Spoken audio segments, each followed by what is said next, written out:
धन धन तो तेरा ही आसरा।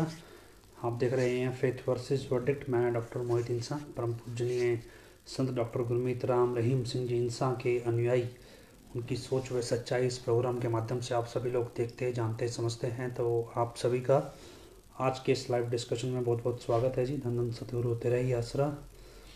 सासंग जी, जो ये नौटंकी बाबा चला हुआ है और उसके बाद ये जो नाचो गैंग नाच नाच के जो बेवकूफ़ियाँ हैं, कहीं ये नौटंकी बाबा की नौटंकी और ये नाचो गैंग की बेवकूफ़ी आपको और आपके भविष्य को ले ना बैठे। बहुत सारी चीज़ें उथल पुथल हो रही हैं, इधर उधर चल रही हैं और अजीबोगरीब भी हैं। आज ही का एक वीडियो है जिसमें एक न्यूज़ 18 ने शेयर किया है, केक काटता है वो हनीप्रीत के साथ। हनीप्रीत ने भी शायद शेयर किया है, मैंने न्यूज़ में देखा, बाद में इंस्टाग्राम पे देखा है। 1 मिलियन फॉलोअर्स को लेकर केक काटा जा रहा है वगैरह वगैरह, ये सब चीज़ चल रही है। इसके अलावा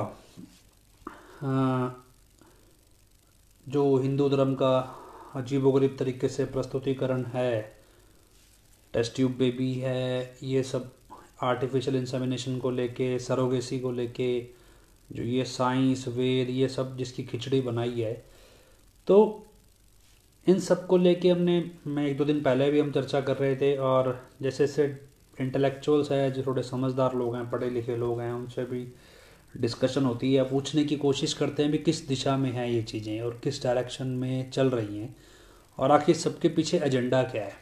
आप भी जो ज़्यादा थोड़ा क्राइम को या इस तरह की चीज़ों को समझते हैं, उन थोड़ा सोच के देखिए किस दिशा में कहाँ चली ये चीज़ें। मतलब हमने लास्ट टाइम भी जिक्र किया कि हर किसी की अपनी एक नीड है भी, नकली व्यक्ति को लाने की ज़रूरत किस किस की है और ये प्रपोज़ल किसने दिया और इस प्रपोज़ल का रिज़ल्ट क्या क्या लेना है। मान लो अब हम कहते हैं कि जो यूपी वाले की हरकतें हैं उसी में से समझने की कोशिश करो कि ये किस दिशा में किसको क्या प्रमोट कर रहा है। एक तरफ ये मतलब जैसे हिंदूवाद है, हिंदू भी क्या है, मतलब नॉनसेंस हिंदूवाद नहीं बना रहा है कोई, मतलब हिंदुओं को भी नॉनसेंस बना के प्रस्तुत कर रहा है। कभी वास्तुशास्त्र के ऊपर भी वास्तुशास्त्र होता है जी, ये सब उसको मैं चैलेंज करता हूँ, वो कुछ नहीं होता। फिर ये धीरे धीरे आर्टिफिशियल इंसेमिनेशन, जो ये टेस्ट ट्यूब बेबी होते हैं, मतलब जो बांझ औरतें होती हैं जो बच्चा नहीं पैदा कर सकती या जिनके बच्चा नहीं होता, वो बीच में कोई महाभारत के एग्जाम्पल ले लेना। फिर कुंती जो पांडवों की माँ हुई उसका, और इधर गांधारी, ये सब चीज़ें मतलब क्या है कि ऐसा लगता है जैसे किसी ने महाभारत देखी नहीं, किसी ने पढ़ी नहीं है। मतलब एक नई नौ अजीबोगरीब तरीके से, मतलब अगर हम ये कहें कि क्या ये हिंदूवाद को प्रस्तुत कर रहा है, तो शायद ऐसा नहीं है। क्योंकि ये अगर कोई प्रस्तुत कर भी रहा है और इसके उससे कोई इन्फ्लुएंस होगा तो वो नहीं, मेरी हेल्थ बिल्कुल ठीक है राकेश कुमार जी।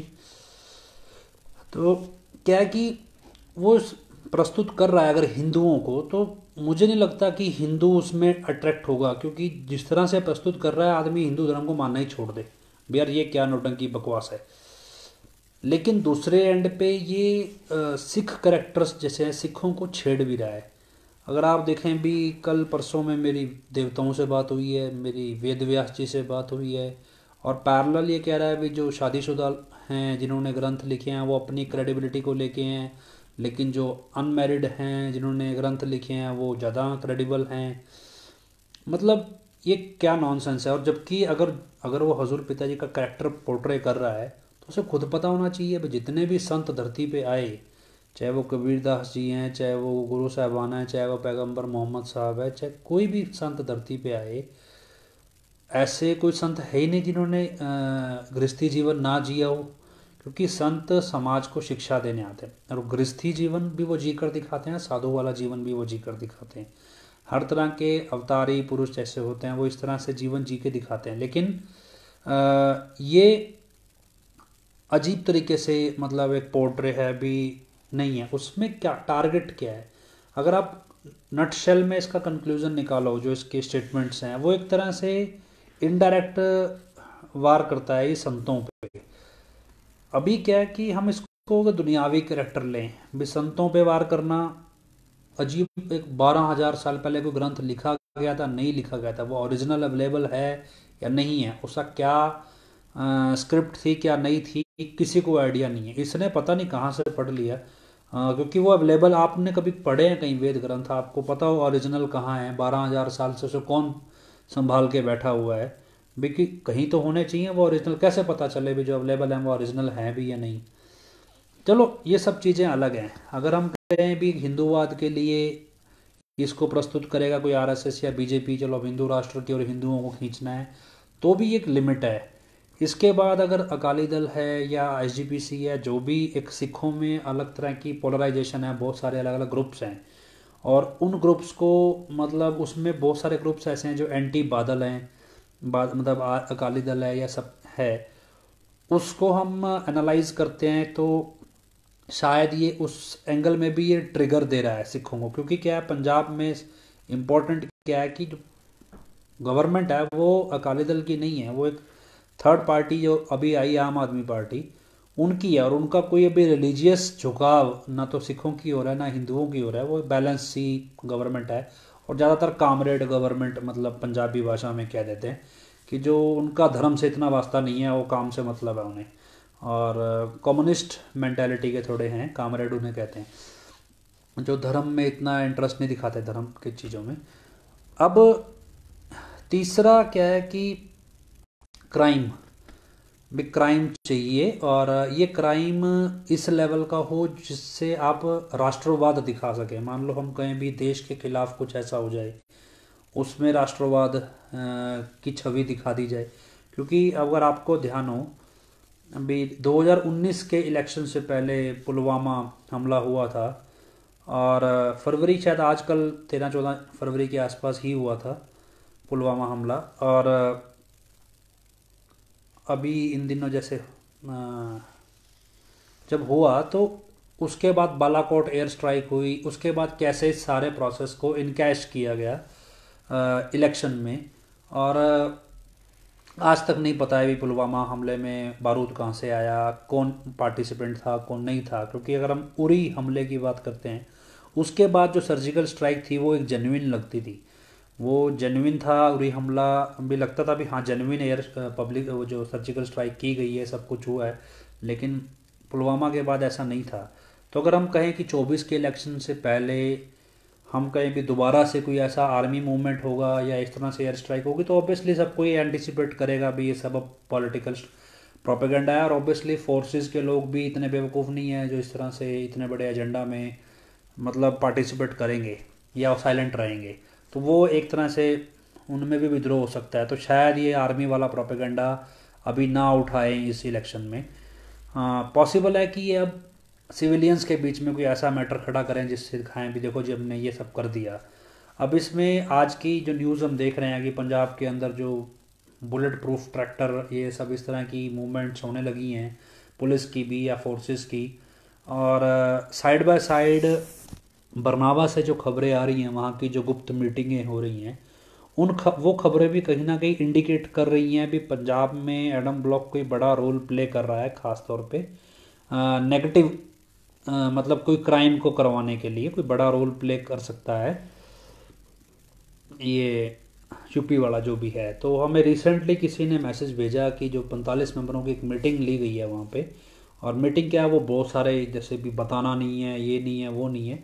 उस मीटिंग में लेके यूपी वाले ने कोई इंडिकेट किया है कि पंजाब को मैं किसी तरह का सबक सिखा के जाऊंगा, पंजाब वालों को, इस तरह की लैंग्वेज यूज़ की गई है। अब आप सोचिए कि एजेंडा किस तरफ है। भी एक तरफ ये पिताजी के करेक्टर को बड़ा नीचा दिखा के पोर्ट्रे कर रहे हैं कि पिताजी का तो रियल करेक्टर यही था, मतलब वो इस तरह से पोर्ट्रे कर रहे हैं। जबकि 2017 से पहले पिताजी जिन श्लोक या जिन श्लोकों की व्याख्या करते थे, बताते थे, और ख़ास तौर पे गुरु ग्रंथ साहब के श्लोक थे। हमने तो गुरु ग्रंथ साहब पढ़ा नहीं है, जितने भी जो नॉन सिख हैं जिनको नहीं पता है इसके बारे में, गुरु ग्रंथ साहिब के बारे में, हरियाणा, यूपी, महाराष्ट्र, गुजरात, मध्य प्रदेश, बिहार साइड के लोग, तो इन सबको गुरु ग्रंथ साहिब के जो भी वाक्य याद हैं वो हजूर पिताजी ने बार बार बार बार सत्संगों में सुनाए हैं, तो याद रहते हैं हमें। लेकिन ये बिल्कुल ऑपोजिट है, गुरु ग्रंथ साहब को लेकर नहीं चलता है। पैरेलल क्या है भी, गुरु ग्रंथ साहब में हजूर पिताजी का नाम कई बार अलग अलग तरीक़ों से जिक्र हुआ है, तो वो सारी चीज़ों को डिमोलिश कर रहा है। मतलब सिख पिताजी जैसे सिख वेशभूषा में हैं, जैसे हम दाढ़ी रखना, बाल कट नहीं कटाने, तो ये सब सिखों के धर्मों के नियम हैं। भी बाल नहीं कटाने, दाढ़ी नहीं कटानी है, तो उस तरह की वेशभूषा भी है। और पिताजी का दुनियावी तौर पे भी जो फैमिली का बैकग्राउंड है वो सिख बैकग्राउंड है। लेकिन एक पिताजी के इस सारे मतलब प्रोफाइल में से सिख प्रोफाइल को अलग किया जा रहा है और एक एंटी सिख मतलब फेस की तरह प्रस्तुत किया जा रहा है, और प्रो हिंदू मतलब हिंदू के जैसा और सिखों के खिलाफ इस तरह से प्रस्तुत किया जा रहा है। अभी क्या है कि लड़ाना है तो ये हिंदू वर्सेस सिख में बीच में मतलब डेरा वर्सेस सिख भी हो और ये हिंदू वर्सेस सिख भी हो जाए, तो ये सब उस चैप्टर की उस तरफ इंडिकेट कर रहा है सारी चीज़ें। और अगर आप रूटीन में जो इंटेलिजेंस इनपुट्स मीडिया के जरिए बाहर आते हैं उसको आप पढ़ेंगे तो ये सब आपको मिलेगा। अब ये तो है क्राइम की भाषा। अब हम सोचें भी क्या गवर्नमेंट वास्तव में इतना सब कुछ है? अब मीडिया यूपी वाले के खिलाफ पूरा दिखा रहा है, जबकि मीडिया तो बीजेपी आराम से मैनेज कर लेती है। अगर सिर्फ ये बीजेपी का प्रोपेगेंडा है या एजेंडा है इसके ज़रिए, तो वो मीडिया को भी मैनेज करता, मीडिया भी पॉजिटिव साइड दिखाता। मतलब अगर आपको लगे कि भाई नहीं जी ये तो पैटर्न है, आगे बीजेपी की हाँ में हाँ मिलानी पड़ेगी, उसके बाद बीजेपी रिहा कर देगी, ये कर देगी, वो कर देगी, तो उस पैटर्न को अगर आप एनालाइज समझने की कोशिश कर रहे हैं या मान रहे हैं भी ऐसा कुछ होगा, तो आप यकीन मानिए बीजेपी को मीडिया मैनेज करना कोई बड़ी बात नहीं है। और मीडिया में जो इलेक्ट्रॉनिक मीडिया, खासतौर पर बड़ा मीडिया हाउसेस है, उनकी हालात ऐसे हैं कि वो सैलरी नहीं दे पा रहे, उनके हालात इस तरह के हो गए हैं अपने स्टाफ को। अब इस सब कैलकुलेशन में मीडिया यूपी वाले के खिलाफ दिखा रहा है, मतलब वो एक तरह से पिताजी को पोर्ट्रे कर रहा है। और दूसरा जो है पंजाब में हालात बिगड़ रहे हैं, तीसरा ये हिंदूवाद को प्रमोट कर रहा है, चौथा क्या है भी आज ही का किसी प्रेस रिपोर्टर ने शेयर किया भी एक अलर्ट जारी हुआ है, हिंदू जो नेता हैं उनको उनके साथ कुछ हादसा घट सकता है। तो ऐसा एक कोई न्यूज़ मीडिया के मतलब ये सैटेलाइट चैनल के किसी प्रेस रिपोर्टर ने पंजाबी के वो जारी किया है, अपना भी इंटेलिजेंस इनपुट है ये, भी सतर्क रहो। अब आप इस सारे माहौल में समझ क्या रहे हैं कि आखिर ये सारा एजेंडा सरकार क्यों प्रमोट करेगी? और ये सरकार इतना बैकअप दे रही है तो फिर मीडिया का बैकअप क्यों नहीं है? फिर सरकार बैकफुट पे भी रहना, सरकार का ओपन तौर पे किसी तरह में साथ ना दे के बैकग्राउंड सब साथ देना, और इन सबके बीच अगर ये नकली है तो फिर असली हजूर पिताजी है कहाँ? भी अगर ये सब कुछ ऐसा है तो हजूर पिताजी कहाँ हैं वास्तव में? अब मेरा ये एंटीसिपेशन है, मतलब समझना है भी क्या हजूर पिताजी वास्तव में इनकी गिरफ्त में हैं भी या नहीं मी सरकार की? क्योंकि हमारी अभी तक जितनी भी पड़ताल है उस सब पड़ताल में ये निकल कर आया भी पिताजी इनकी गिरफ्त में है ही नहीं कहीं भी। और किसी भी व्यक्ति, कोई भी व्यक्ति, इवन सोनारिया जेल के बड़े से जितने भी कैदी निकले, जितनों से भी संपर्क हो पाया, करीब करीब 2 दर्जन से ऊपर कैदियों से हमारा संपर्क हुआ है जो 307 के केसों में भी बेल पे बाहर आए हैं, 2-2 साल, 1.5 साल, 3-3 साल जेल में रह के इस 2017 के बाद ऐसे कई कैदियों से संपर्क हुआ। लेकिन किसी भी कैदी ने ये जिक्र नहीं किया भी उन्होंने कभी भी हजूर पिताजी को सोनारिया में देखा हो। ये चीज़ें मतलब ये इंडिकेट करती हैं भी क्या वास्तव में हजूर पिताजी है नहीं सरकार की गिरफ्त में? और अगर नहीं है तो क्या यूपी वाले के जरिए वो एक तरह से एडम ब्लॉक के खाते में, क्योंकि यूपी वाला जो हरकतें कर रहा है वो इस तरह की कर रहा है भी जैसे कोई ना कोई वारदात उसके साथ घटे, मतलब वो ये इस तरह से पोक कर रहा है भी उसके साथ कोई वारदात घटे, मतलब इनडायरेक्टली कहें कि वो हजूर पिताजी के साथ कोई वारदात दिखा के सरकार अपना पल्ला उतार के भी एडम ब्लॉक के खाते मर दे। मतलब ये भी मतलब सरकार के पास अगर हजूर पिताजी की उनकी गिरफ्त में नहीं है तो वो कहीं या निकल गए या उनकी गिरफ्त से बाहर हैं, कहीं भी हैं, तो उसमें ये बात पब्लिक को कैसे बता सकेंगे? वो पब्लिक को वो कभी भी नहीं बता सकते। तो बेटर ये कि वो एडम ब्लॉक के खाते में इस यूपी वाले के जरिए कोई बड़ा वारदात करवा के सब कुछ कर दें और उसके बाद इसको अलग तरीके से प्रस्तुत कर दें। देखो सरकार का इसमें कोई हाथ नहीं है, सब कुछ जो हुआ वो इधर दूसरे एंड पे हुआ। और ऐसे में यूपी वाले का इस तरह का स्टेटमेंट देना कि मैं पंजाब वालों को सबक सिखा कर जाऊँगा, ये बड़ी अजीबोगरीब चीज़ है। अब कई लोग मैसेज भेज रहे हैं भी हनीप्रीत का ये हाथ पकड़ना, इस तरह का ये सब कुछ करना। देखिए क्या है, जिस तरह से यूपी वाला प्रस्तुत किया जा रहा है यकीन मानिए ये इसको गोद में भी उठा लेगा तो आप इसको, कोई इसमें अतिशयोक्ति नहीं है। इसको गोद में उठा ले, ये गले मिलने लगे तो कोई अतिशयोक्ति नहीं है, क्योंकि जब जिसका करेक्टर यही है। अब हनीप्रीत का करेक्टर तो आपके सामने आ ही रहा है, वो तो पहले से सबको पता है और उसके परिवार का भी पता है कि किस तरह के करेक्टर में है वो। लेकिन क्या है कि तो पिताजी का चेहरा बना दिया गया इस व्यक्ति का, और इस तरह से प्रस्तुत कर दिया गया, तो ये एक्चुअली में डिफेम तो पिताजी के चेहरे को कर रहे हैं। दुनिया में, मीडिया में, हर जगह हर व्यक्ति जानता है कि हनीप्रीत का करेक्टर कैसा है। लेकिन खराब किसका करना है? हजूर पिताजी का। अगर कल को ये गले मिलने लगे तो कोई इसमें अतिशयोक्ति नहीं है भी हाँ क्यों गले मिल रहे हैं, ये तो बदनाम कर रहे हैं। अरे जिसका करेक्टर है ही नहीं वो तो कुछ ही कर ले, क्या फ़र्क पड़ता है? इनका कल को एमएमएस निकला है, क्या फ़र्क पड़ता है इनको? यहाँ कोई भरोसा नहीं। लेकिन क्या है कि इस चीज़ को समझें। थोड़े कुछ महीने पहले एक सरकारी अफसर ने, सीनियर लेवल के ऑफिसर ने, हमने उनसे पूछा था कि भी क्या है ये सब कुछ, जब ये दूसरी बार आया या पहली बार आया, तो हमने पूछा भी क्या कुछ चल रहा है, क्या है ये सब, कैसे ख़त्म होगा ये सब कुछ, और क्या हजूर पिताजी हैं कहाँ वास्तव में ये सब कुछ। उन्होंने एक बात बोली थी, क्या भी आपको इतना बता देते हैं कि जो ये यूपी वाला कॉन्सेप्ट चल रहा है, इस सब जब ये अंजाम तक पहुंचेगा तो इसके बाद आपकी हजूर पिताजी को मिलने की या उनके दर्शन करने की या उनके वापस आने की ख्वाहिश, उम्मीद सब खत्म हो जाएगी। कुछ इस तरह का प्लान चल रहा है। अब इससे ज़्यादा कहते मैं कुछ समझा नहीं सकता, बाकी आप समझदार हो, अपने आप समझ लो। तो अब ये किस दिशा में क्या चल रहा है आप खुद देखिए। पहले क्या है कि शुरू शुरू में तो फ्रेमवर्क करने की कोशिश की, अब क्या है वो करेक्टर पूरा निकल के बाहर आ रहा है।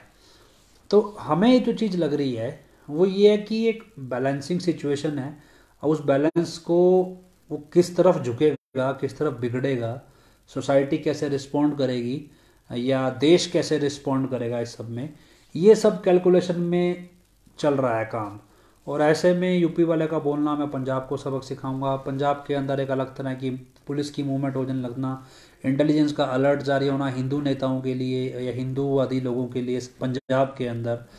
जैसे एक स्क्रिप्ट है, इस स्क्रिप्ट को कंप्लीट करने की कोशिश की जा रही है लेकिन वो कंप्लीट नहीं हो रही है। और ये कंप्लीट करनी ज़रूरी है, क्योंकि इतना झूठ पकाया गया है इस सब में, अगर नहीं होगी तो ये सब आपस में लड़ पड़ेंगे जो ऊपर के लोग हैं। तो ऐसे में समझदार व्यक्ति वो जो इस सबसे बाहर निकले, मतलब आप इस सब से बाहर निकलने की कोशिश करें, क्योंकि ये चीज़ रिफ्लेक्ट कैसे करेगी।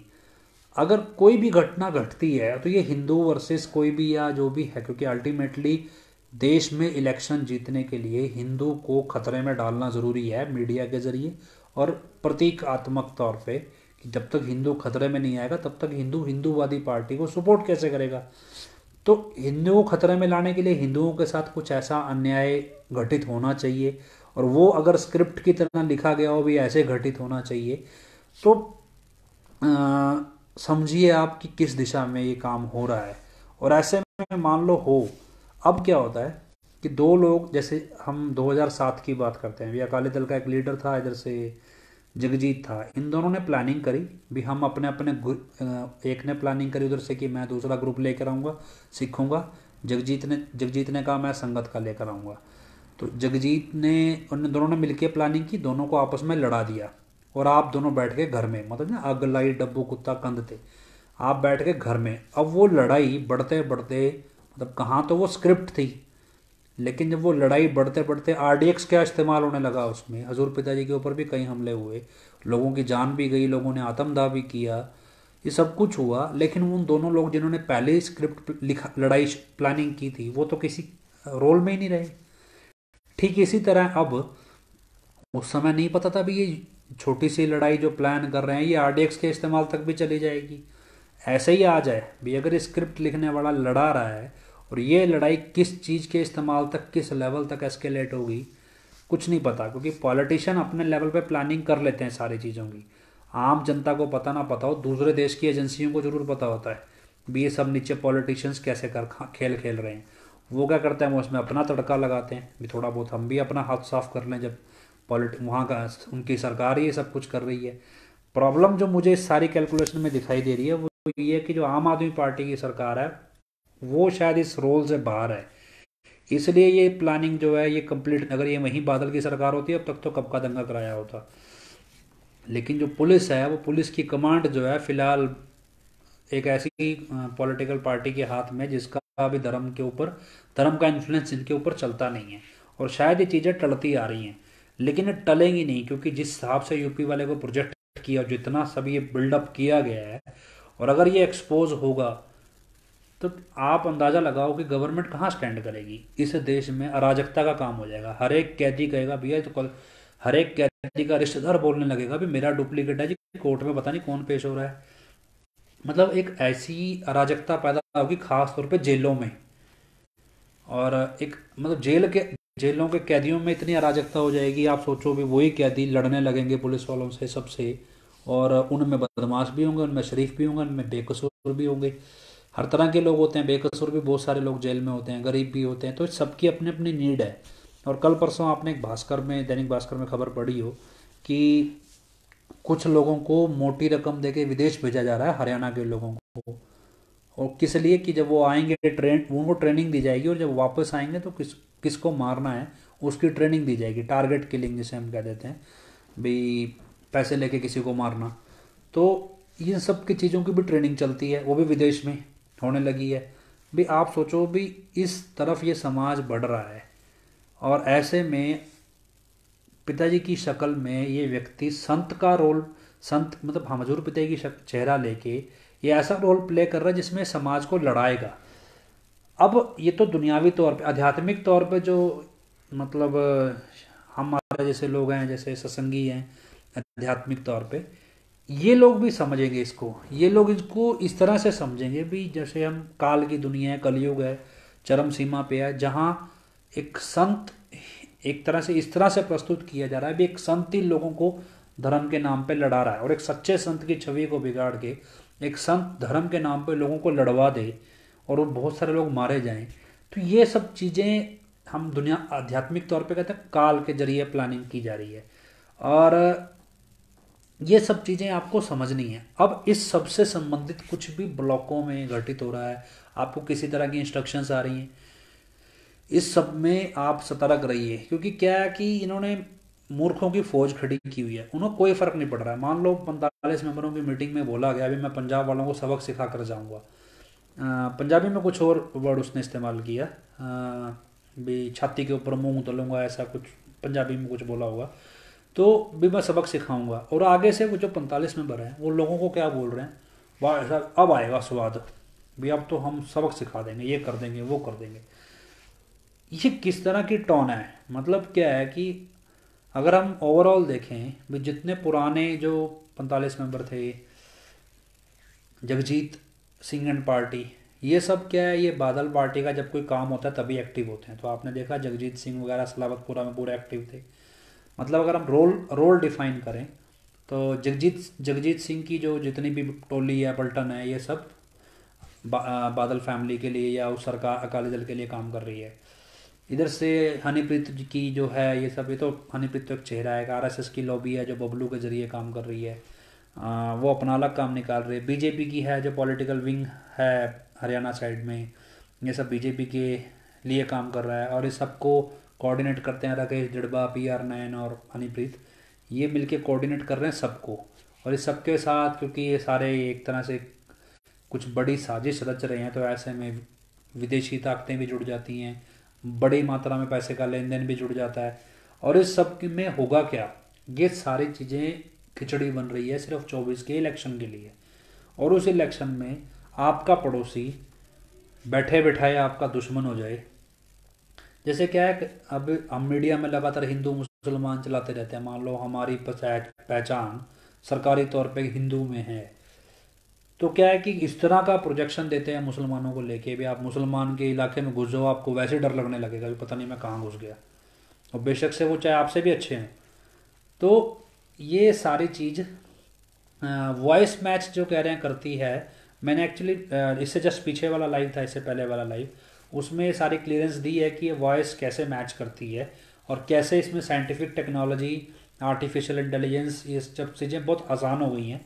बस ये है कि आपके पास उस तरह के इंजीनियर्स अवेलेबल हों जो इस चीज़ को ऑफिशियली नहीं करके अनऑफिशियली कर सकें। लेकिन क्या है कि बहुत सारे इंजीनियर्स ये चीज़ें जानते हैं। अब ऐसा है भी आप चाहें भी हम 10-20 लाख रुपए खर्च करके ये सॉफ्टवेयर बनवा के दें, तो ये सॉफ्टवेयर अपने आप में बनाना ही इलीगल है किसी की आवाज़ का।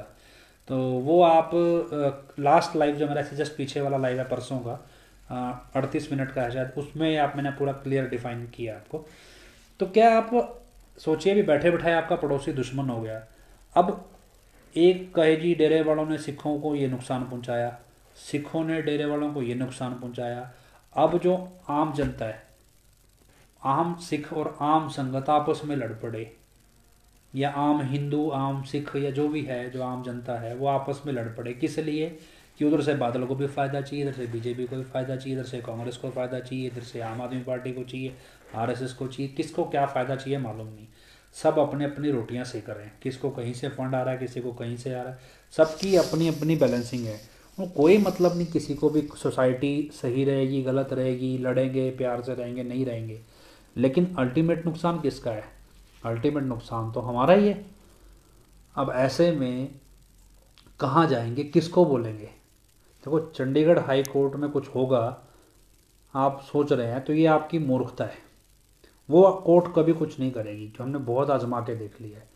वो कोर्ट तो जैसा चाहिए गवर्नमेंट को वैसा करेगी। अभी तो गवर्नर कूदने लगे हैं, मतलब आप गवर्नर से भी एक्सपेक्ट करोगे चलो हाई कोर्ट के ऊपर आप गवर्नर के पास चले जाओगे, तो गवर्नर भी क्या, गवर्नर का आज देख रहे हैं पंजाब में क्या रोल प्ले कर रहा है। तो क्या है कि ये चीज़ें आपको आज नहीं तो कल समझ में आ जाएंगी, लेकिन क्या है कि जब नुकसान हो जाएगा तब नहीं समझ में आएगी। क्योंकि क्या है कि कहीं जैसे अभी एक मेरे को ये है चंदू वर्मा, ये क्या है, यही क्या है ना, जैसे गली गली नाचने वाले लोग होते हैं। मेरे को कोई मतलब नहीं है, इनको 5 रुपये दे दो, इनको बोलो भैया गटर में कूद जाओ, इनको बोलो भी यहाँ खड़े होकर नाच लो, कोई मतलब नहीं है। ये फौज है आईटी विंग की, जो फिलहाल इन्होंने बेवकूफ़ों के गधों की फौज है। उनको पता है नहीं, कच्ची उम्र के बच्चे हैं, कुछ नहीं पता है। और अगर थोड़ी बड़ी उम्र के हैं तो लालची हैं, पैसों के लिए कर रहे हैं। कच्ची उम्र के हैं तो इनको यही बहुत बड़ी सेवा दिख रही है। क्या है कि ना इनके माँ बाप ने इनको कुछ सिखाया है, कुछ नहीं समझ में आएगा इनको। इनको कोई फ़र्क नहीं पड़ता आपका बच्चा मरे जिए, गलत काम करे, आपकी लड़की पराए लड़कों को फ्रेंडशिप बैंड बांधती फिरे, इनको कोई मतलब नहीं। क्यों? ये खुद ऐसे हैं, ये खुद ऐसे ही हैं, क्या करोगे आप? तो अब इनके माँ बाप भी ऐसे रहे होंगे, तभी ये इनको ऐसी शिक्षा सीखने को मिल रही है। आप अंदाज़ा लगाओ, आप क्या करोगे अब? भी पराई लड़कियों के हाथ पकड़ के केक काटने लगो आप, किस लिए? भी उसके इंस्टाग्राम पे 1 मिलियन फॉलोवर हो गए। कोई ढंग का काम किया है सिवाय गंद परोसने के हनीप्रीत ने इस दुनिया में आके? कोई एक अच्छा काम किया उसने सिवाय गंद परोसने के? जो किया वो भी दूसरों के काम को हाईजैक किया है। आप भी रहे होंगे ना, उससे पूछ लेना कितनी घटिया औरत है वो। उसकी पूरा परिवार ही, सिर्फ वो नहीं, उसका भाई या उसकी आगे जितना भी उसका परिवार है, माँ बाप भी, सबका करेक्टर है आप जरा जाके देखना। तो क्या करोगे भी ऐसे समाज में भी जहाँ आपको हनी, जी थोड़ा शायद, क्या करोगे कि ऐसे रोल मॉडल जो ना अपने माँ बाप के साथ रही, ना उनकी सगी, ना उनका घर मतलब सुखी रखा उनको, वो भी सड़क पे आ गए थे, वो भी उल्टे सीधे काम करके पले बड़े। जिसके घर शादी हुई उसका घर बर्बाद कर दिया, जिस डेरे जिसके घर में आसरा लिया उसको भी नहीं छोड़ा, फिर जिस डेरे में आसरा लिया उस डेरे को खाने लगी। वो कहना पिताजी बोलते थे एक घर तो डायन भी छोड़ देती है। ये डायन नहीं है, ये इस कलयुग की राक्षसी है। और ये मतलब पता नहीं, जैसे ना कहते धृतराष्ट्र हुआ जिसने अंधा था, या दुर्योधन जैसे लोग हुए, या कंस जैसे, कंस तो चलो रहे जो राजाओं के लेवल के बंदे हो गए, गंगू ब्राह्मण जैसे हुए, मतलब नीच किस्म के जो लोग जिन्होंने ऐसी बड़ी बड़ी घटिया हरकतें करी, उस किस्म में मतलब चरम सीमा है हम कहें अगर इसकी हानिप्रीत की भी। अब तक के जितने भी ऐसे बुरे करेक्टर आए, मतलब एक आदमी मार मार दें, दो मार दें, मतलब इतने हजारों लोगों की जान ले चुकी है ये लेडी, कितने घर बर्बाद कर चुकी है। सब्र ही नहीं है, कोई लिमिट ही नहीं है। अभी क्या हो रहा है, अभी हमारे पास एक जानकारी है भी ये क्या कर रहे हैं कि ये यूपी वाले को यहाँ से शिफ्ट करेंगे, अब अगली बार ये किसी और जगह पे लेकर आएंगे, यूपी वाले को यहाँ नहीं लेकर आएंगे, अभी नई जगह की तैयारी करनी शुरू कर दी है अभी से, और उसके लिए पैसा भी इकट्ठा होना शुरू हो गया। मतलब आप क्या करोगे, तुक है अभी, पता नहीं है उस पैरोल मिलेगी नहीं मिलेगी कब मिलेगी, लेकिन नहीं, ये सारे सेटअप अभी से। और हो क्या रहा है वहाँ, अयाशी चल रही है सरेआम, आप बरनावा आपको घुसने नहीं देंगे कहीं भी, सब गंद चल रहा है वहाँ पे, गंद। क्या सीख रहे हो आप वहाँ से, मतलब क्या सीख रहे हो, आपके लड़के लड़कियाँ बच्चे गलत काम करने सीख रहे हैं वहाँ से, ये चंदू वर्मा जैसे गालियाँ देना सीख रहे हैं, ठीक है। और क्या सीख रहे हो, कोई अच्छा सीख रहे हो। पिताजी बोलते हैं अभी घंटा सुबह शाम नाम जपो, 2 महीने में मालिक के दर्शन उसके नज़ारे मिलने शुरू हो जाएंगे। ये बोल रहा है 25 महीने में आपको देवता दिखेगा। पिताजी बोल रहे हैं सात संगत सेवादारों के सामने देवी देवता पानी भरते हैं, वो कुछ भी नहीं है, उनकी औकात ही नहीं है। ये आप देवता में उलझा रहा है। सीखना क्या चाह रहे हो, मतलब क्या सिखाना चाह रहा है ये, और जो इसके चेले जितने भी ये लगे हुए हैं प्रस्तुत करने, भी क्या सिखाना चाह रहे हो।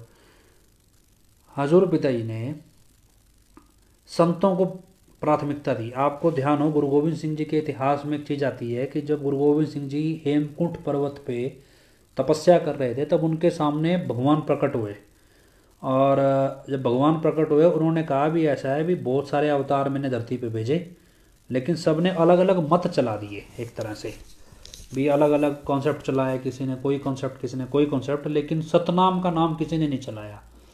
भी सतनाम का नाम, भी सतनाम, अभी सतनाम कौन है पता नहीं, लेकिन तब गुरु गोविंद सिंह जी ने कॉन्सेप्ट चलाया सतनाम वाह ए गुरु। आप उसको वाहे गुरु को पढ़ोगे ना, वाह ए गुरु, तो उन्होंने ये चीज़ दी समाज को भी सतनाम वाह ए गुरु। ये उनकी जीवनी में भी आता है कि ईश्वर स्वयं 2 घंटे के लिए उनके पास प्रकट हुए और उन सबको बताया भी गुरु गोविंद सिंह जी को बताया भी आपने सतनाम का नाम चलाना है, सतनाम का। तो उन्होंने सतनाम वाहेगुरु वहाँ से एग्जिस्टेंस में आया। शाह सतनाम श्याम मस्ताना जी महाराज ने जब शाह सतनाम सिंह जी महाराज को गद्दी पे बिठाया तो तब ये वचन फरमाया भी जिस सतनाम को दुनिया ढूंढ रही है वो सतनाम हमने आज जाहिर कर दिया है, और इनकी कोई पीठ से भी दर्शन कर लेगा वो भी नरकों में नहीं जाएगा। आप अगर राधा स्वामी जो है ना बाबा जयमल सिंह जी या उनसे पहले का जब पढ़ेंगे, उनकी किताब है, उन्होंने भी अपने आखिरी वचनों में लिखा है कि हमारा मत तो सतनामी मत था। ये राधा स्वामी मत जो है वो शालिग्राम का चलाया हुआ है, ये उनकी किताब में लिखा है भाई इसको भी चलाते रहना, लेकिन हमारा मत तो सतनामी था। तो ये सतनाम नाम चलता है, और यही हजूर पिताजी का कॉन्सेप्ट था भी सारे जहां में एक ही नाम हो, सतनाम, शाह सतनाम, सतनाम शाह, शाह सतनाम एक ही नाम होना चाहिए सारे जहान में। असल में ये ईश्वर का कॉन्सेप्ट जो है, इसीलिए पिताजी गुरबाणी को, गुरु ग्रंथ साहब को ज़्यादा प्रेफरेंस देते थे, क्योंकि उसमें सारे ग्रंथों का समावेश है। वो कोई सिर्फ सिख गुरुओं की भाषा नहीं है, जो 10 गुरु हैं सिर्फ उनका नहीं है, इसके अलावा उसमें कबीर साहब की, कुरान की, भगवत गीता की, सब तरह की भाषा, सब तरह के ग्रंथों के जो सार है वो उसमें लिखा गया है। इसलिए वो सिर्फ सिखों का ग्रंथ नहीं है, लेकिन क्योंकि वो जो गुरु हैं जिन्होंने वो दिया वो सिख गुरु कहलाए, इसलिए वो सिख उसको ज़्यादा मानते हैं, पर प्रैक्टिकली वो सभी धर्मों के ग्रंथों का समावेश है। इसलिए पिताजी ने गुरबाणी को आम लोगों तक, जो हिंदू जो सिख नहीं भी हैं उन तक भी पहुंचाने की कोशिश की, और अल्टीमेटली वो सतनाम नाम को पूरी दुनिया में एस्टैब्लिश करना है भी सारे जहां में होगा एक ही नाम। तो यही सतनाम मत जो है, यही तो गुरु गोविंद सिंह जी को भगवान ने आके बताया, और यही उन्होंने प्रस्तुत किया, और संत भगवान का साकार रूप होते हैं, तो ये तो ग्रंथ कहते ही हैं। तो मतलब रूहानी शक्ति होती है, कुछ शरीर चुनते हैं भगवान खुद प्रकट होने के लिए, किसी भी रूप में इंसानी शरीर में आते हैं, तो ये सब चीज़ें चल रही हैं। अब ये नौटंकी आके जी मैंने पता नहीं 12,000 साल पहले कौन से इसके पूर्वज ने ग्रंथ लिखे थे और कौन से ग्रंथों में लिख दिया, अभी शादीशुदा आदमी के जो लिखे वाक्य हैं वो घटिया होंगे और जो कुंवारों के हैं वो बढ़िया होंगे। अब जिस वेद व्यास की बात कर रहा है, ऋषि महर्षि वेद व्यास का बेटा था, वो खुद शादीशुदा थे, जिस वेद व्यास से मैं मिल के आया थी वो तो खुद शादीशुदा थे। तो उनके भी सुखदेव मुनि की कहानी पिताजी सुनाते हैं। सुखदेव मुनि के गुरु जो थे राजा जनक थे, और राजा जनक भी शादीशुदा थे। मतलब ये क्या कॉन्सेप्ट है, क्या नॉनसेंस है। अल्टीमेटली क्या है उसका मकसद क्या है, इसको लाने का मकसद इसको खुद को भी मरवाना है और इसके जरिए लड़ाना है, पंजाब में भी माहौल ख़राब करना है। और ये आपको जितनी जल्दी समझ आए उतना बढ़िया है।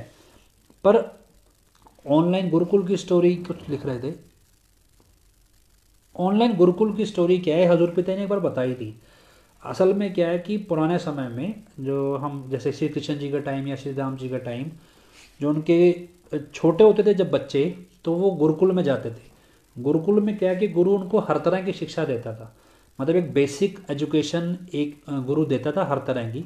उसके बाद जैसे नर्सरी से लेके +2 ग्रेजुएशन तक कह सकते हो आप भी, हर तरह की एजुकेशन, ये पिताजी के ही वचन बताए हुए हैं भी। इस तरह की एक ही टीचर होता था सबका, और वो एक पर्टिकुलर उसमें ढालता था एक बच्चे को, और वो गुरुकुल में ट्रेंड होते थे बच्चे।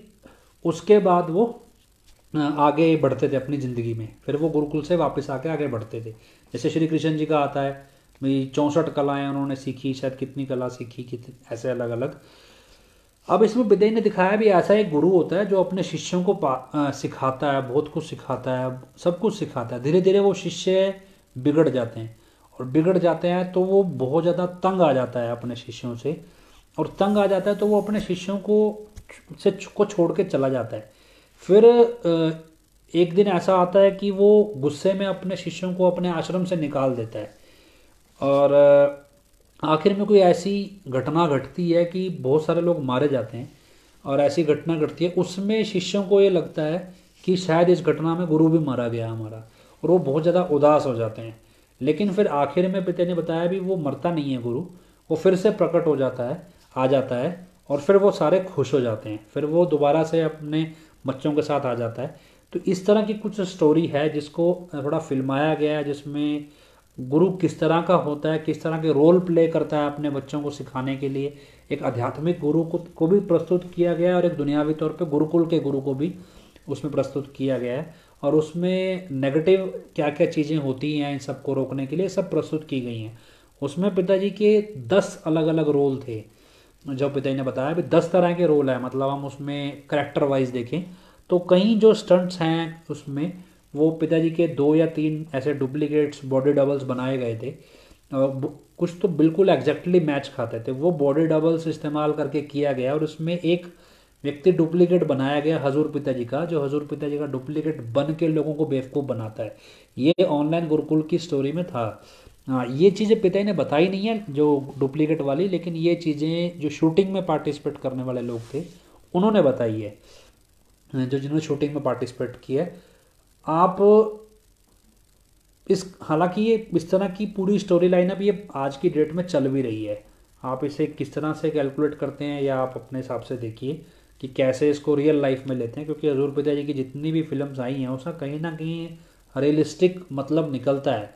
वो अलग बात है उन्होंने किस तरह के किरदार लेके वो चलाई, लेकिन रियल में कहीं ना कहीं मतलब उसका मतलब निकल रहा है। तो आप बाकी जैसे भी समझें। कोई सवाल हो फिर भी चलो हम 1-2 सवाल ले लेते हैं, कई बार सवाल होते हैं लिए नहीं जाते, बाद में भी नहीं आता। कोई सवाल आपका हो इससे संबंधित तो ज़रूर बताएं। पर कुल मिला के आप बार बार क्या हो गया है उस संगत को जो यूपी वाले प्रोग्राम में जा रही है, पिताजी नहीं आ रहे हैं क्यों? जब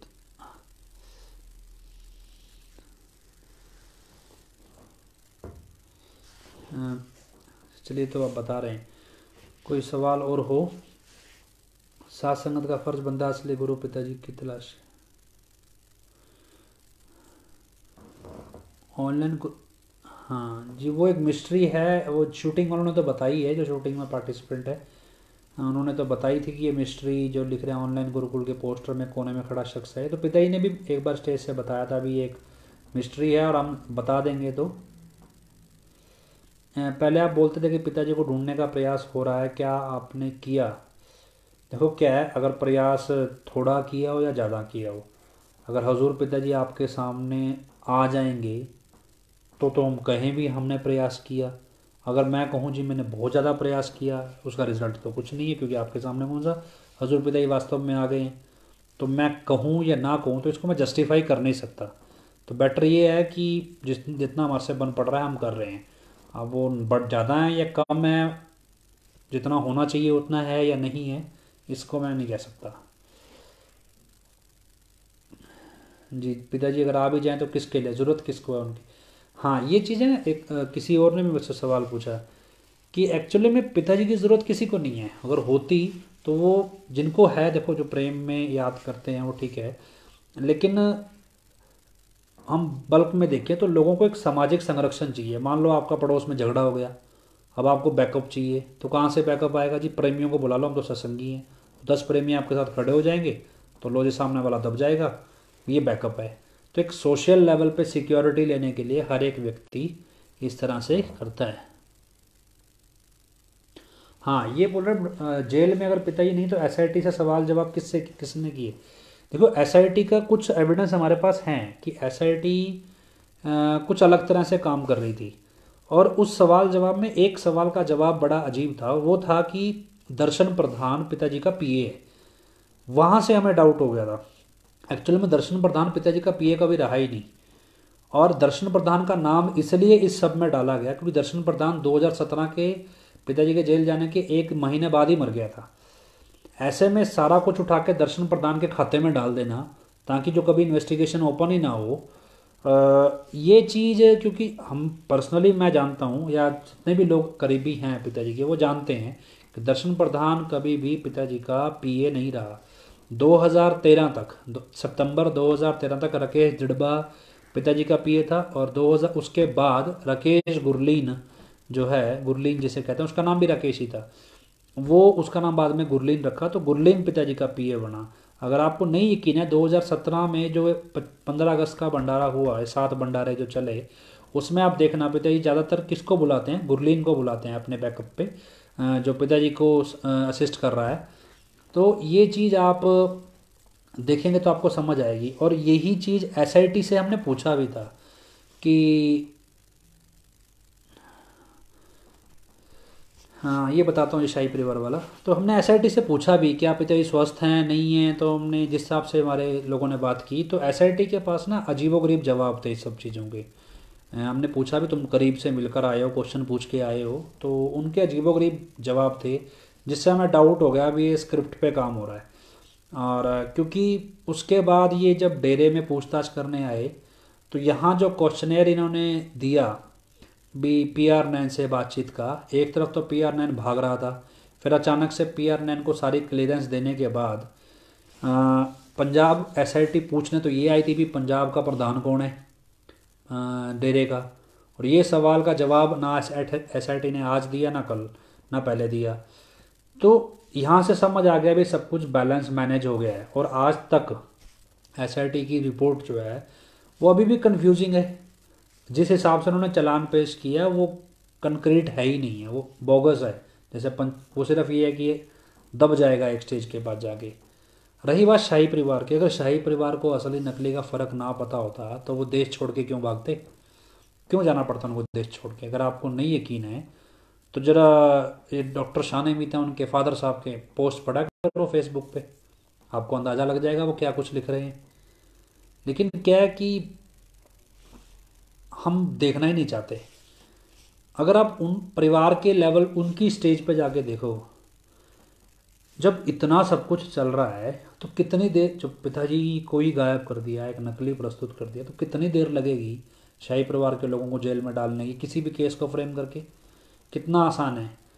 मतलब उन, कोई अपने पेरेंट्स को छोड़ के या अपने पिता को छोड़ के विदेश भाग गया, ठीक है, उनकी अपनी क्या मजबूरियां मालूम नहीं, वो चुप हैं, वो क्यों नहीं पिताजी के पक्ष में बोलते, ये सब चीज़ें उनकी पर्सनल लेवल पे होंगी।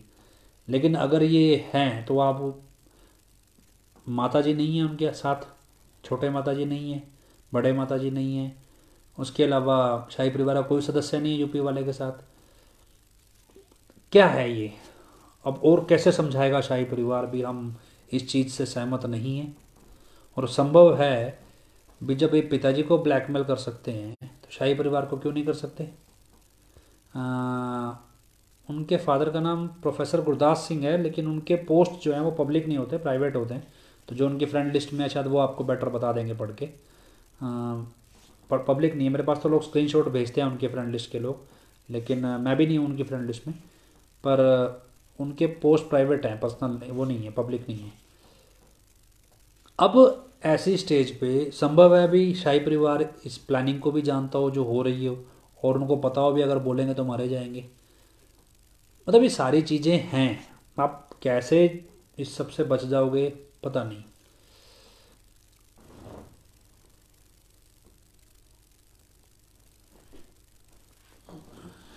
और कोई सवाल हो? जी। और इसके अलावा हम क्या एक्सपेक्ट करें अब, या एक्सपेक्ट किससे एक्सपेक्ट करोगे? शाही परिवार कुछ नहीं बोलेगा, वो चला गया। और किससे एक्सपेक्ट करोगे? क्या पिताजी मुसीबत में हैं या सेफ हैं? देखो जो हालात चल रहे हैं, पिताजी के वचन है भी आध्यात्मिक तौर पे संत कभी किसी मुसीबत में नहीं होता, उसको कोई मुसीबत में डाल ही नहीं सकता। ठीक है। उसके बाद दुनियावी तौर पे देखो, शारीरिक तौर पे ऐसा इतिहास में है भी संतों के ऊपर बहुत कष्ट आए, और ये कष्ट संतों ने सृष्टि पे आने वाले प्रलय को, बहुत भयानक चीज़ों को रोकने के लिए अपने शरीर पे लिए भी अ, अगर हजूर पिताजी के ऊपर शारीरिक कष्ट दिए गए होंगे, क्योंकि ये जानकारी तो हमें मिली थी कि हजूर पिताजी को शारीरिक कष्ट दिए गए, और इसी वजह से ही हाई कोर्ट में 2019 में हमने रिट डाली थी। वो अलग बात है, ठीक है, हाई कोर्ट में जज सेट कर लिया इन्होंने, वो छोड़ो, फाइन लगा दिया, वो तो सब हमें उस टाइम समझ आ गया था जब दूसरी एडिटिंग, दूसरा जो ये पेशी हुई थी वहाँ जज का बिहेवियर देखते ही समझ आ गया था अभी कैसे वो पलट गया है। और हमने इवन उस जज के खिलाफ भी सबूत निकाल लिए थे। लेकिन क्या है, वो जज रिटायर हो गया, अब क्या उसके सबूत क्या चाड़ पाएंगे उसका, क्योंकि उस जज ने खुद ही गलत स्टेटमेंट कोर्ट में दे दिया, और उसका डॉक्यूमेंट्री एविडेंस हमारे पास आ गया कि जज ने ही कोर्ट में झूठ बोल दिया।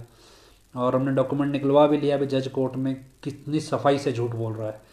लेकिन क्या है कि वो रिटायर हो गया जज, और उसको एक बीमारी भी ऐसी लग गई है जो वैसे ही तड़प तड़प के मरेगा, तो क्या फ़र्क पड़ता है, उसको अपना सज़ा मिल रही है, लेकिन समय आने पे वो भी सामने ला देंगे जब ज़रूरत पड़ेगी। कुछ लोग कह रहे हैं कि सलावतपुर डेरे की दीवारों पे शाही परिवार को जान से मारने की धमकी लिखी है। देखो क्या है, ये सब ट्रिगर है, डेरे को भी इनसिक्योर दिखाना, डेरे की संगत को भी, और सिखों को भी इनसिक्योर करना है, मतलब उनको दिखाना है भी खतरे में है। जब खतरे में होंगे तो बचाव के लिए काम करेंगे, किसी ना किसी का संरक्षण ढूंढेंगे। जब आपको खतरा दिखाया जाएगा तब आप संरक्षण ढूंढने के लिए एडम ब्लॉक के पास दौड़ोगे, 45 मेंबरों के पास दौड़ोगे। ऐसे जब सिखों को खतरा दिखाया जाएगा तो वो अमृतपाल जैसों के पास दौड़ेंगे। असल में क्या है कि विश्वास क्या है, कहते हैं गुरु ग्रंथ साहिब जब कहीं रखा जाता है ना, तो उसके आगे एक तलवार रखी जाती है। वो तलवार अपने आप तो चलती नहीं है, वो कहते हैं भी गुरु का शस्त्र है ये, तलवार रखी हुई है, उसमें कई शस्त्र उनके आगे रखे जाते हैं। कई बड़े गुरुद्वारों में मैंने देखा है जाके। मैंने पूछा भी ये क्यों रखते हो? वो बोले भी ये गुरु का शस्त्र है भी, और ये हमारी रक्षा करता है।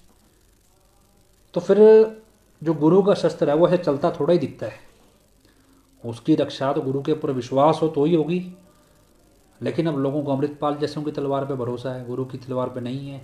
ऐसे ही यहाँ है भी, लोगों को हजूर पिताजी की आध्यात्मिक शक्तियों पे भरोसा नहीं है, यूपी वाले की नौटंकी पे, 45 मेंबरों के सेटिंग पे, जज रिश्वत दे के काम करने पे, इस सब पे भरोसा है। जब सच्चाई पे भरोसा ही नहीं है, गुरु की ताकत का अनुमान ही नहीं है कि वो कितना ताकतवर है, तो फिर अब लोगों को लगता है भी देखो जी ये वाला दौर आया, जैसे हम सिखों में लेते हैं भी खाड़कू दौर आया, ये वाला दौर आया, ये अकाली लहर आई, ये सब चीज़ें सब उसके लीडर्स को देखते हैं। लेकिन इस सब के पीछे जो गुरु की ताकत है, जो इस अस्तित्व को मिटने नहीं देती। इतना सब कुछ सिखों के साथ हुआ पार्टीशन के टाइम पे, उससे पहले अफगानियों ने किया, जो अफगान आए, कल्लू करा, ऐसा कुछ ये होता है, कत्लेआम हुआ बहुत बड़े स्केल पे सिखों का, लेकिन सिखों का अस्तित्व खत्म नहीं हुआ। क्यों? क्योंकि जो वो गुरु ग्रंथ साहब के आगे तलवार रखी है, उस तलवार पे लोगों का भरोसा है। आज वो भरोसा इंसानों की तलवारों पे चला गया, गुरु की तलवार पे नहीं रहा। इसलिए उनको लगता है भी ये जो चौधरी हैं हमारे, ये हमें बचाएंगे। गुरु पे विश्वास रखना है ना, तो गुरु पे रखिए। गुरु जोड़ना सिखाता है, तोड़ना नहीं। वो तलवार लोगों को जोड़ती है ना, प्रेम की तलवार जोड़ती है और लोहे की तलवार तोड़ती है। तो गुरु की तलवार प्रेम की तलवार है, वो लोगों को जोड़ती है, बांधती है, और जो बुराई के प्रतीक है उनको अलग करती है, उनको एक्सपोज करती है, उनका सर्वनाश करती है। तो हमें बेटर है गुरु की शिक्षा अलग तरह की है, पर क्या है कि आपको संरक्षण की जरूरत पड़े इसलिए आपको खतरा दिखाना ज़रूरी है। खतरा आप दिखेगा तभी आप भागोगे, मुझे बचाओ मुझे बचाओ। किसके पास दौड़ेंगे जब ना पुलिस आपकी सुनेगी, ना फोर्स सुनेगी, ना कोर्ट सुनेगी, तो क्या ये धार्मिक चौधरी सुनेंगे। और इसके हिसाब से वोट डालो, इनके हिसाब से ये करो। तो ये सब चीज़ें हैं। तो क्या पीआईएल पर सुनवाई नहीं हो रही और हम सुप्रीम कोर्ट नहीं जा सकते? देखो क्या कि सुप्रीम कोर्ट में आप डायरेक्ट पीआईएल लेकर जाओगे ना तो वो रिट के अंदर आपको वापस हाई कोर्ट भेज देगी। और अगर सुप्रीम कोर्ट से आप इस तरह से पीआईएल डिसमिस करा लोगे तो हाई कोर्ट आपको सीरियसली लेगा ही नहीं। तो बेटर है कि पहले हाई कोर्ट पीआईएल को डिसमिस कर दे, उसके बाद हम रिव्यू में या नए तरीके से सुप्रीम कोर्ट जाएं।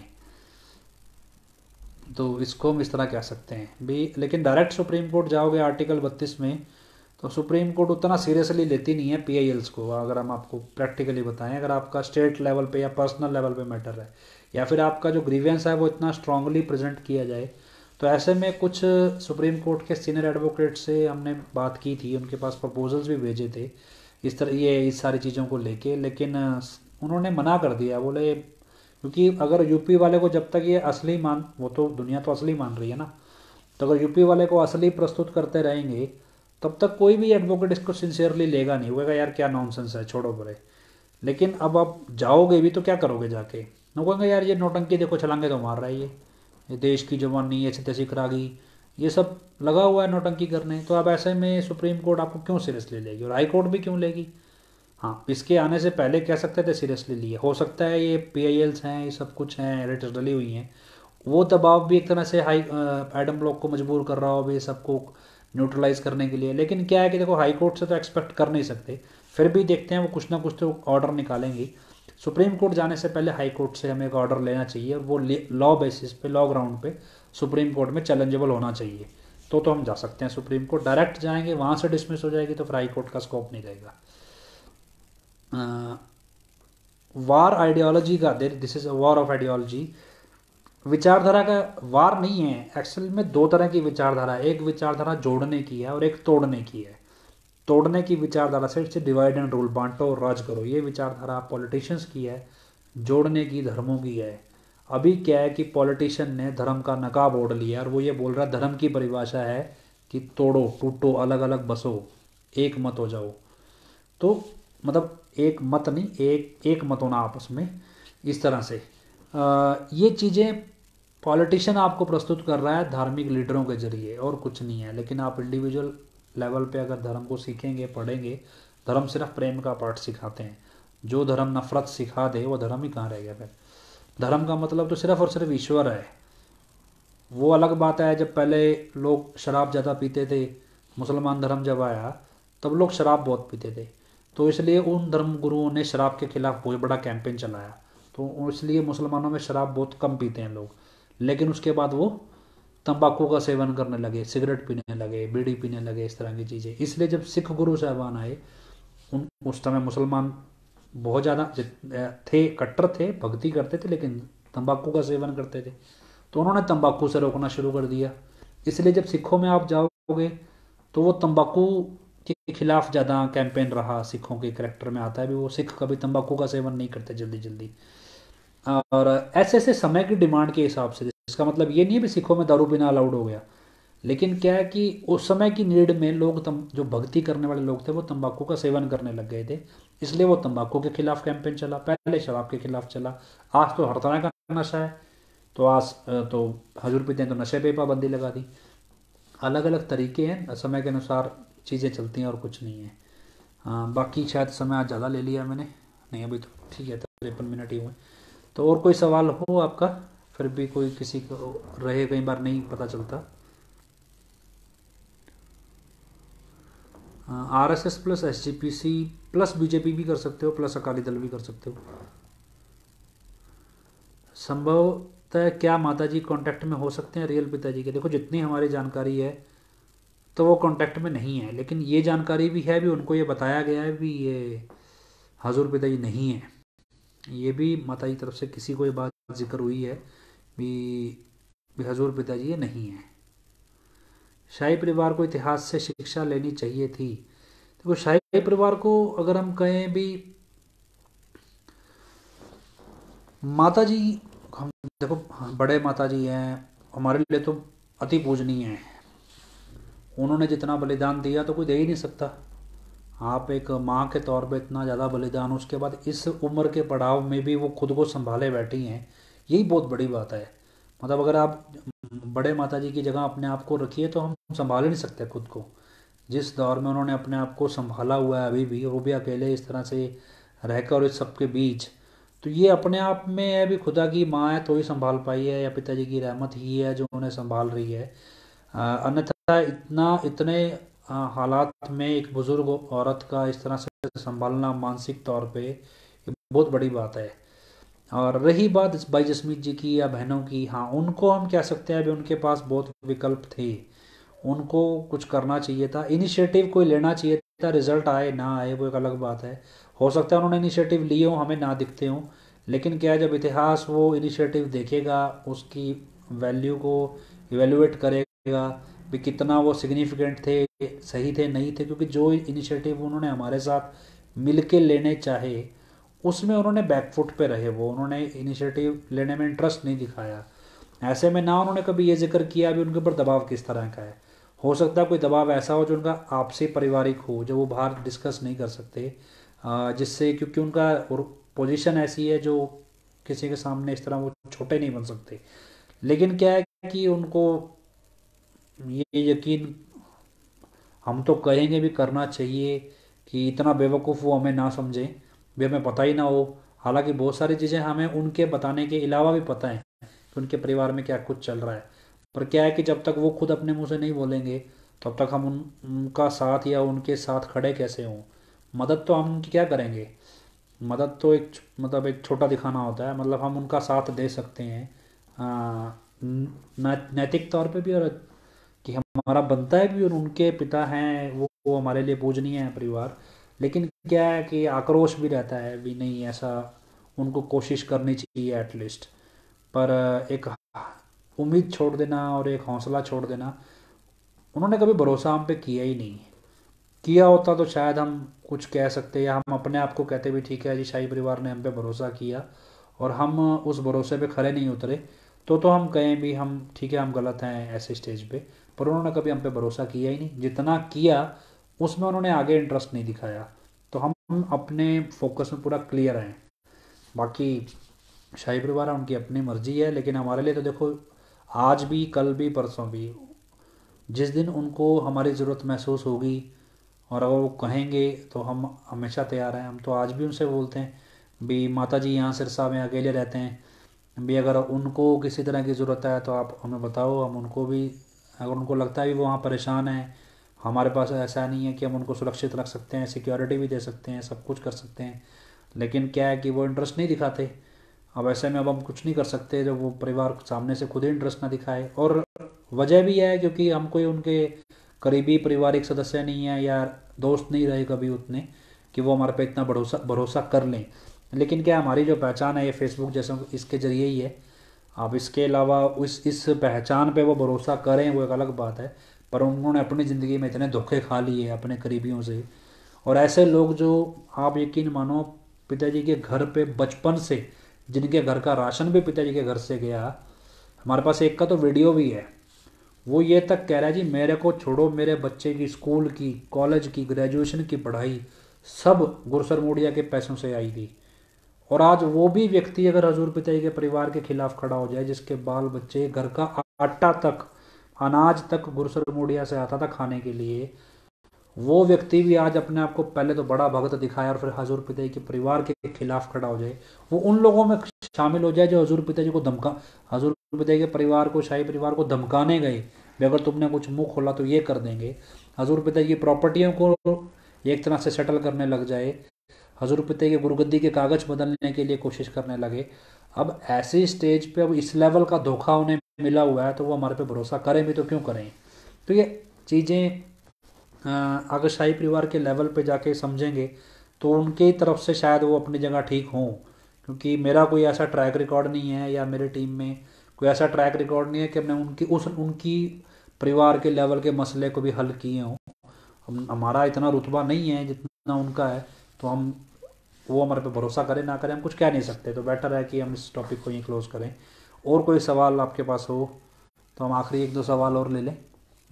लगभग 1 घंटा हो गया है, तो कुछ और एक दो सवाल और ले लेते हैं लास्ट में।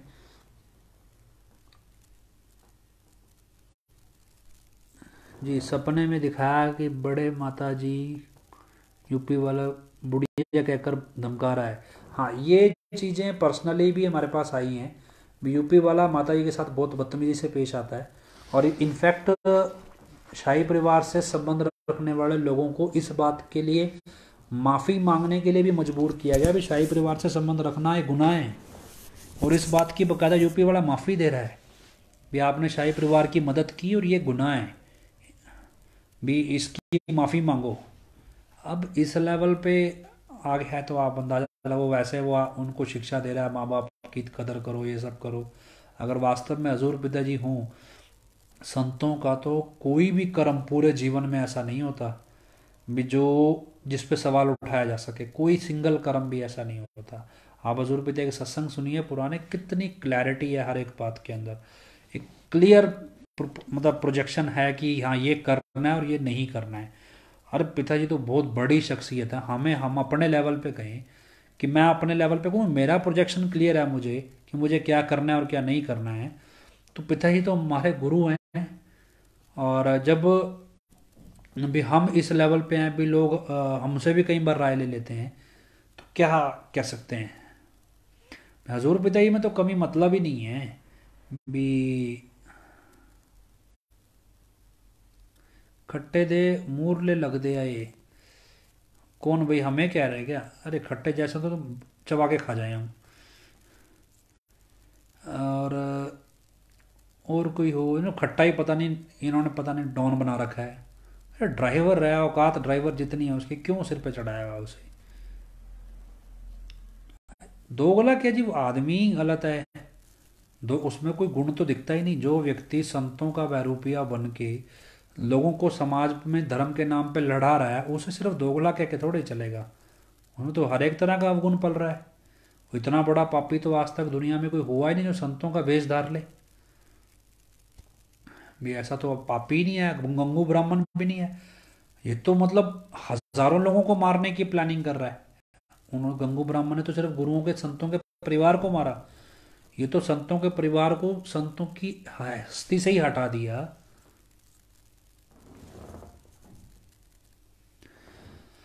हॉस्पिटल की जो वीडियो वायरल हुई है वो असली है कि नकली? जो वहाँ की मेट्रो हॉस्पिटल की, देखो मेट्रो हॉस्पिटल से जो वहाँ की नर्सों से हमने बात की, उस समय हमारे पास एक वीडियो था उसका, शायद पड़ा हुआ है आर्काइव में। उन्होंने ये बताया था कि जो व्यक्ति आया था, मतलब जिनको लाया गया हॉस्पिटल में, उनकी आधी दाढ़ी सफ़ेद थी। और जो लेकर जाया गया उसका वीडियो सामने आया ही है।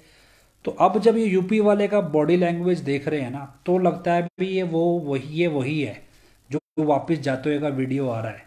लेकिन नर्सिस का एक कहना था कि जो व्यक्ति आया और जो गया, दोनों अलग अलग प्रतीत होते हैं, क्योंकि उसके बाद वो हॉस्पिटल भी बिक गया।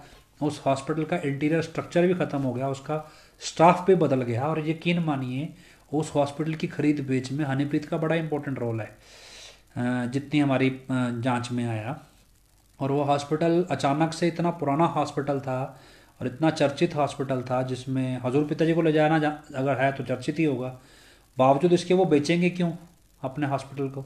एक्चुअली सब कुछ सेटअप में था पहले से, वो पहले ही बिकने की डील हो गई थी। और हनीप्रीत का उसकी खरीद बेच में क्या रोल है, क्यों रोल है? ये सब चीज़ें आपको समझ आनी चाहिए। और हमें लगता है कि शायद ये अदला बदली उस समय ही हुई हो, जो मेट्रो हॉस्पिटल सबसे पहले 24 अक्टूबर 2020 तारीख थी, शायद उस समय ये सब शुरुआत हुई हो। उस वहाँ पे कुछ ऐसा हुआ हो, बाकी कुछ कह नहीं सकते।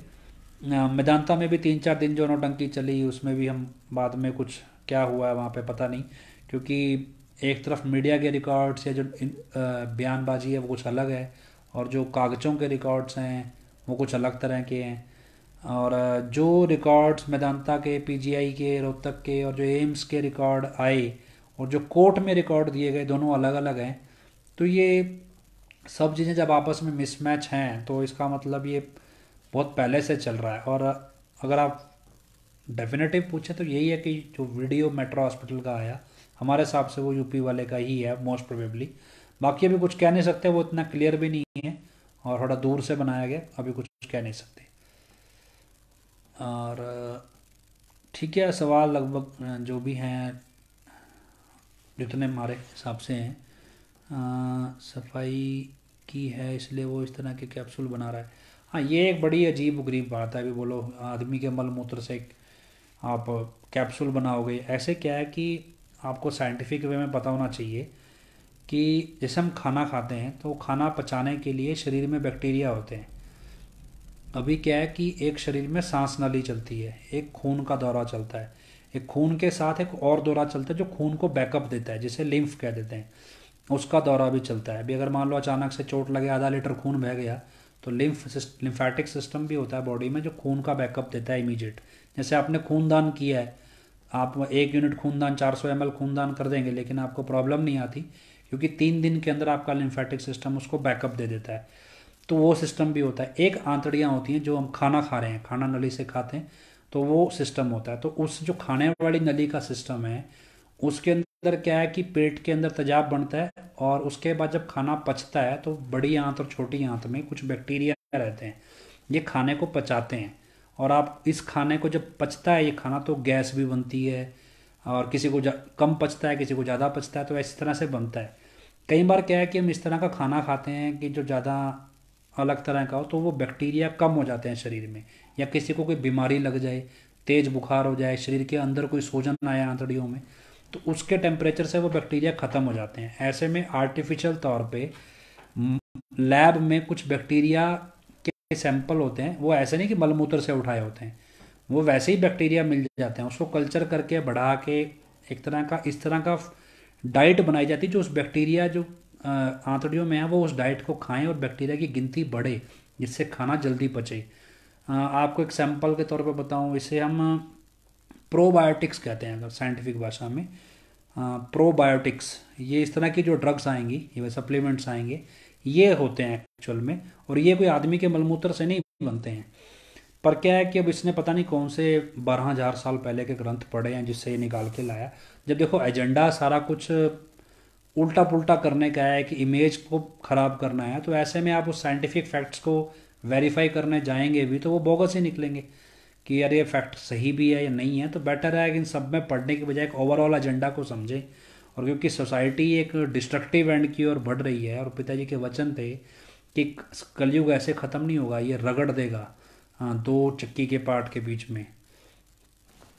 आउट ऑफ इंडिया मूवमेंट है नहीं, देखो अब हम इस स्टेज पे कुछ नहीं कह सकता, क्योंकि जब रिजल्ट्स हमारे पास नहीं है तो मैं कुछ भी कह दूंगा तो वो क्रेडिबल नहीं होगा, मतलब जस्टिफाई हम कर नहीं पाएंगे उसे। थोड़े दिन तक ये भक्तों के खाली पेट ही खिलाया करेगा, ये तो छोड़िए। मूवमेंट भी, क्या पिताजी की मूवमेंट आउट ऑफ इंडिया भी हुई थी? देखो 25 अगस्त से पहले तो पिताजी गए हैं विदेश में, लेकिन जेल जाने के बाद तो कैसे हो सकती है? और अगर हुई है तो इम्पॉसिबल है, टेक्निकली तो लॉ के पॉइंट ऑफ व्यू से तो इम्पॉसिबल है।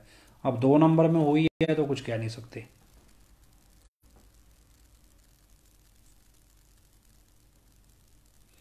अब ये क्या कि फिल्मों को आप इस तरह से कोरिलेट करो जी, पिताजी तो पिताजी किसी फिल्म में जेल गए ही नहीं, तो ऐसे कैसे मूव हो जाएंगे? तो खैर मुझे लगता है कोई अब ज़्यादा कंक्रीट तो नहीं रहे हैं सवाल बेसिक। ठीक है, तो हम उम्मीद करते हैं, देखो प्रार्थना करते हैं हजूर पिताजी के चरणों में कि सच्चाई जल्दी सामने आए।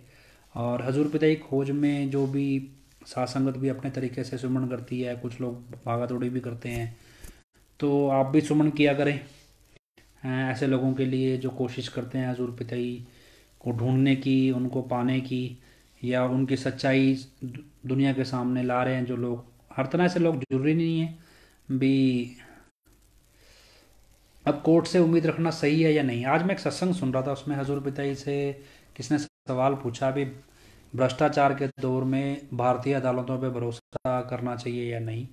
तो पिताजी ने यही सवाल का जवाब दिया हुआ है उसमें कि सच आखा था भंबड़ मचदा है, तो पता सबको है, बाकी हमसे ना ही कहलवाओ। तो मतलब पिताजी का इस तरह का जवाब था। तो बेटर ये है कि वो ये एक वैसे भी कहा जाता है, अभी जब अराजकता आती है किसी देश में, तो उसमें सबसे इम्पोर्टेंट रोल कोर्ट का होता है। अभी कोर्ट जब कॉम्प्रोमाइज़ हो जाए, खासतौर पे पब्लिक रिलेटेड इश्यूज़ के ऊपर, तब अराजकता बहुत जल्दी आती है। तो ऐसे में कोर्ट की जब बात होती है, लेकिन हजूर पिताजी ने वचन किए थे भी हमें अपने देश की न्याय प्रणाली पे भरोसा है, न्यायपालिका पे या न्याय प्रणाली पे। तो हो सकता है अभी देश की न्यायपालिका में भरोसा जब पिताजी का है, तो कोई ना कोई जज इसको करेगा कभी ना कभी।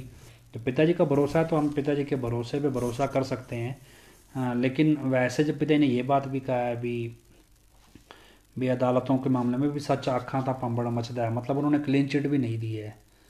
तो आप प्रार्थना करें, देखो जो भी लोग कोशिश कर रहे हैं, जो भी किसी भी तरह का प्रयास जो हजूर पिताजी को हम सबके बीच ला सके, वो प्रयास सफल हो, इस सब के लिए आप भी प्रार्थना कीजिए, सब मिलकर प्रार्थना करें और हजूर पिताजी के चरणों में नारा लगाएं। तो आप भी जहाँ भी जो भी सुनेंगे, आप सुन रहे हैं, तो आप नारा ज़रूर लगाएं। तो हजूर पिताजी कहते हैं भी साथ संगत जब मिलकर नारा लगाए, सुमन करे एक मकसद के लिए, तो वो जल्दी पूरा होता है। तो आप सब भी मिलकर कोशिश कीजिए, 5-10 मिनट 15 मिनट या शाम 4:30 से 5 बजे जो लोग नाम जपते हैं, तो आप कोशिश कीजिए, इस तरह की प्रार्थना कीजिए। हो सकता है हजूर पिताजी जल्दी हम लोग के बीच हों।